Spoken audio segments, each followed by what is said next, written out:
बिस्मिल्लाहिर्रहमानिर्रहीम। अस्सलाम वालेकुम, मैं हूँ रसलान अली। इंग्लिश 101 के लेसन नंबर 28 में हम बात करेंगे वर्ड चॉइस की। इस लेसन के दो हिस्से हैं।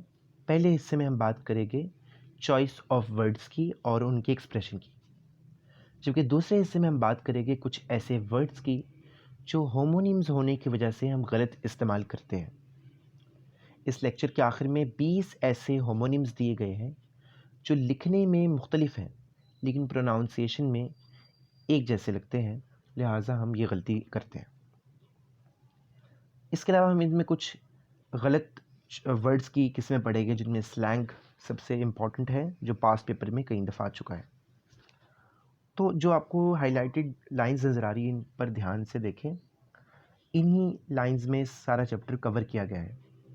तो सबसे पहले आपको कुछ वर्ड्स के टाइप बताई गई है। कुछ वर्ड्स होते हैं जो बुकिश होते हैं या लिटरेरी होते हैं, यानी ऐसे वर्ड जिनमें गलती नहीं की जा सकती, जबकि कुछ वर्ड्स इनफॉर्मल होते हैं, ऐसे वर्ड्स जो आप अपनी पीर ग्रुप में बोलते हैं। कुछ वर्ड्स कुछ ख़ास प्रोफेशंस के लिए होते हैं, कुछ टेक्निकल वर्ड्स होते हैं। इसके अलावा कुछ ऐसे वर्ड्स होते हैं जिनका ह्यूमेरियस इफ़ेक्ट होता है। इसके मुतज़ाद कुछ ऐसे वर्ड्स होते हैं जो बिल्कुल पोलाइट नहीं होते, सख्त अल्फाज होते हैं। इसके अलावा कुछ वर्ड्स होते हैं स्लैंग, जिनका कोई मानी नहीं होता। ऐसे ही वर्ड्स होते हैं जिनको हम उर्दू में महमल के नाम से जानते हैं। अभी इन्होंने ये बताया कि जो केयरफुल राइटर्स होते हैं वो कभी भी अपनी राइटिंग में स्लैंग नहीं लिखते। हाँ, बोलते वक्त आप स्लैंग इस्तेमाल कर सकते हैं, वो भी उस वक्त जब आप अपने इनफॉर्मल ग्रुप में हो, क्योंकि स्लैंग जो है वो इनफॉर्मल है। लेकिन अगर आप लिखते वक्त भी स्लैंग इस्तेमाल करेंगे तो फिर ये एक बेहतर लिखाई नहीं मानी जाएगी। अब आपके सामने दो मिसालों के ज़रिए आपको समझाया जाएगा कि स्लैंग क्या होते हैं और उनको कैसे ठीक किया जा सकता है। जैसे पहली एग्जांपल में देखें, when my mother saw me zoomed out on the sofa she lost it. अभी जो वर्ड है ज़ूम्ड आउट, ये एक स्लैंग है जो असल में स्लीपिंग के लिए इस्तेमाल होता है। तो ज़ूम्ड एक महमल है जो एक बहुत ही इनफॉर्मल वर्ड है। शी लॉस्ट इट यानी शी बिकेम एंग्री। इसी तरह when my mother saw me zonked out on the sofa she lost it। she lost it का मतलब है कि वो अपने दिमाग को खो बैठी। अब ये जो वर्ड है ये एक स्लैंग है। असल वर्ड है कि she became angry, वो गुस्से में आ गई। लिखते वक्त आपने स्लैंग इस्तेमाल नहीं करने, बोलते वक्त वो भी आप सिर्फ फ्रेंड्स में या कुलीग्स के दरमियाना बोल सकते हैं, लेकिन फॉर्मल ओकेजन्स पर भी आप ये बातें नहीं बोल सकते। ठीक है, जैसे इन्होंने ये लिखा भी है कि slang may be appropriate in casual conversation but it is not appropriate in formal writing. यानी ये बात साबित हुई कि स्लैंग जो है वो एक लिमिटेड सोशल ग्रुप के सामने ही हम बोल सकते हैं, और वो भी उस वक्त जब एक इनफॉर्मल ओकेजन पर आप मिले। तो स्लैंग को इस्तेमाल करते वक्त हमें कुछ माइंड इस्तेमाल करना चाहिए, और दूसरी चीज़ ये है कि हमें ह्यूमेरियस होना चाहिए। ऐसे स्लैंग नहीं इस्तेमाल करने चाहिए जो पोलाइट ना हो। आगे चलते हैं और कुछ प्रैक्टिस आपके सामने क्वेश्चंस है, वो आप हल करें। अगर आपको इनकी समझ ना आए तो आप कमेंट बॉक्स में, जिस फॉर एग्जांपल आपको प्रैक्टिस 1 के किसी क्वेश्चन की समझ नहीं आती तो आप उस क्वेश्चन को लिखें और आपको उसका आंसर ज़रूर दिया जाएगा। इसके बाद है क्लिचेस। क्लिचेस कुछ ऐसे एक्सप्रेशंस हैं जो हम बार बार इस्तेमाल करते रहते हैं। हाँ, ये वर्ड्स इंटरेस्टिंग है, हाँ ये वर्ड्स लाइवली है, लेकिन क्योंकि हम इनको इतना इस्तेमाल करते हैं कि ऐसे वर्ड्स फिर प्रिडिक्टेबल हो जाते हैं, डल हो जाते हैं और अपना मज़ा खो देते हैं, अपनी दिलचस्पी खो देते हैं। ऐसे वर्ड्स को भी बेहतर लिखारी जो है, बेहतर राइटर जो है, वो अपनी तहरीर में नहीं लिखते। जैसे for example, after all is said and done. अब ये बात जो है वो इसके मुकाबले में आप लिख सकते हैं क्लियर एज क्रिस्टल। अब देखिए, better half, pretty as a picture, bolt from the blue, cold as ice, in this day and age, time and again.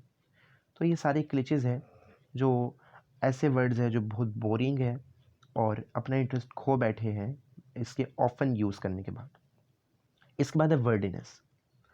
कुछ कई दफ़ा ऐसा होता है कि राइटर अपनी कमांड बताने के लिए लोगों को कि मैं बहुत बड़ा राइटर हूँ, वो बहुत ही मुश्किल और लंबे वर्ड्स इस्तेमाल कर लेता है, जिसकी वजह से जो कारी है, जो रीडर है, उसको पढ़ने में दुश्वारी होती है, मसला होता है। लिहाजा ऐसे वर्ड्स भी लिखने से गुरेज करें जो बहुत ही लंबे हो या जो बहुत मुश्किल हो, जैसे लार्ज नंबर ऑफ, इसके जगह इस्तेमाल करें many. At an earlier point in time, यानी वक्त के किसी पहले हिस्से में। बिफोर, वक्त के इस हिस्से में। नाउ, इस वजह से। बिकॉज, उस वक्त के दौरान। वाइल, हर दिन, डेली। बहुत कम नंबर में, तो इसकी जगह आप फ्यू लिख दें। ग्रीन इन कलर, सिर्फ ग्रीन लिख दें। इन ऑर्डर टू लिख दें। In my own opinion, I think. In the event that, if. In the near future, soon. Made the decision to, यानी फैसला कर लिया है, डिसाइडेड। ऑन अकाउंट ऑफ, क्योंकि। Because. Postponed until later, postponed. Small in size, small. तो देखिए किस तरह से हमने वर्ड लाइनर्स को ख़त्म करके उनको सिंगल वर्ड्स में कन्वर्ट किया। इसी के मुतालिक आपके पास एक एग्ज़ाम्पल एक्सरसाइज है जिनमें 3 सेंटेंस दिए गए हैं और ये कहा गया है कि इनको ठीक तरह से बयान करें। जैसे एक मैं आपके सामने कर देता हूँ। My neighbour's conversation is too gross for me. Too gross for me का मतलब ये होता है कि मुझे अच्छी नहीं लगती, तो इतना लंबा जुमले लिखने के बजाय आप लिख सकते हैं इज़ डिस्गस्टिंग। ठीक है, यानी आपने वर्ड लाइनर्स को किसी तरह ख़त्म करना है। ये था हमारे पहला हिस्सा हमारे लेक्चर नंबर 28 का, जिसमें हमने वर्ड चॉइस की बात की। अब हम अगले हिस्से में कुछ ऐसे वर्ड्स की बात करेंगे जो होमोनिम्स हैं और जिनको समझने में दुश्वारी होती है, क्योंकि इनकी प्रोनाउंसिएशन सेम होती है।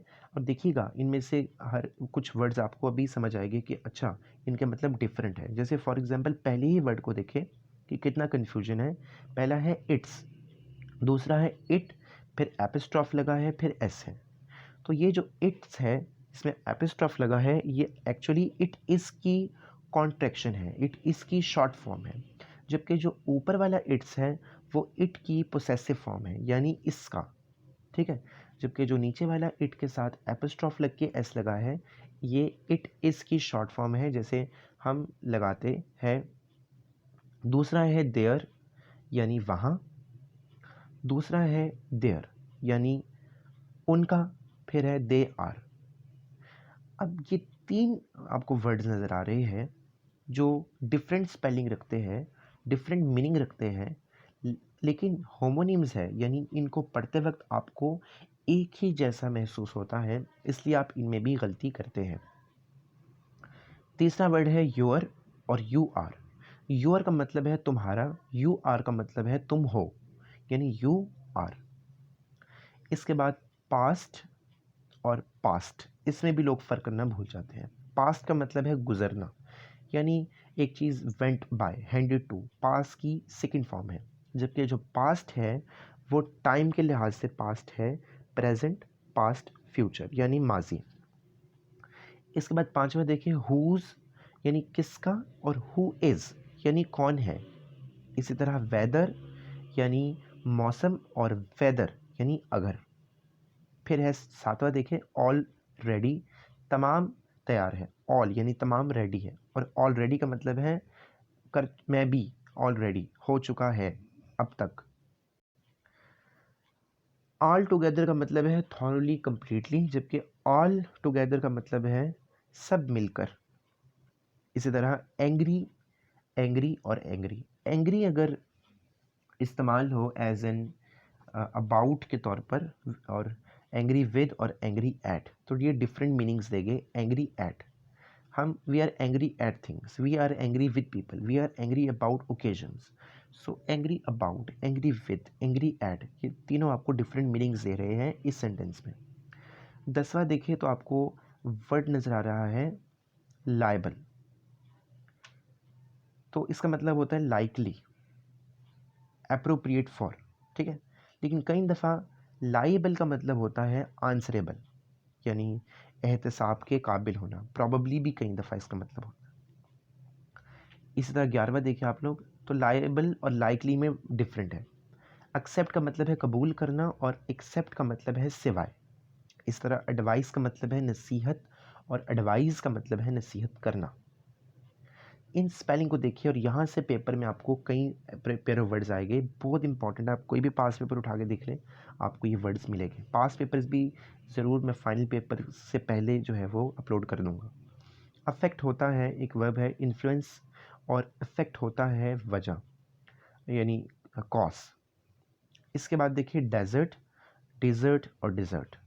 तो जो डेजर्ट है वो होता है, आपको पता है कि डेजर्ट होता है सहरा, और डिज़र्ट होता है कोई जगह, और डेजर्ट होता है जब आप कोई खाना के बाद फाइनल कॉल्स करते हैं, वो है डेजर्ट। डोज और डज, इनमें भी फ़र्क आपको पता है। एक होता है डज यानी डू की प्रेजेंट फॉर्म, और डोज होती है जो मेडिसिन की अमाउंट आपको दी जाती है। इसी तरह कोर्स होता है इंस्ट्रक्शन, आपको जो सिखाया जाता है। जैसे आपके सामने इंग्लिश 101 का कोर्स है, एक होता है कोर्स यानी वो होता है रफ, ठीक है, या कई दफ़ा उसको चाल के मानों में भी आता है। लीड और लेड, तो इन दोनों के मतलब डिफरेंट है। लीड या लेड जो है वो एक मेटल है, जबकि लेड दूसरा जो है उसका मतलब है किसी को गाइड करना। इसी तरह लीड और लेड दो दफ़ा दिया गया है। क्वाइट और क्विट, अगर क्वाइट में देखिए आई ई आया तो उसका मतलब खामोश, ई आई आया तो क्वाइट पॉसिबल यानी वेरी पॉसिबल, और क्विट का मतलब है to give up, to end. इस तरह के वंडर और वेंडर, वंडर का मतलब है हैरान होना, वेंडर का मतलब होता है हरकतें करना, मूव करना, एक जगह से दूसरी जगह जाना। अब यहाँ प्रैक्टिस में उन्होंने 6 सवाल दिए हैं जिनमें उन्होंने पेयर ऑफ वर्ड्स इस्तेमाल किए। आप भी इन पेयर ऑफ वर्ड से, जबकि इनके आंसर्स भी नीचे दिए गए हैं, फिर भी अगर आपको कोई प्रॉब्लम हो तो ज़रूर पूछें। अगर आपने अभी तक चैनल सब्सक्राइब नहीं किया तो प्लीज़ सब्सक्राइब करें। आपका फीडबैक जो है वो बहुत अहमियत रखता है, तो प्लीज़ फीडबैक भी ज़रूर दें कमेंट बॉक्स में। अल्लाह हाफ़िज़।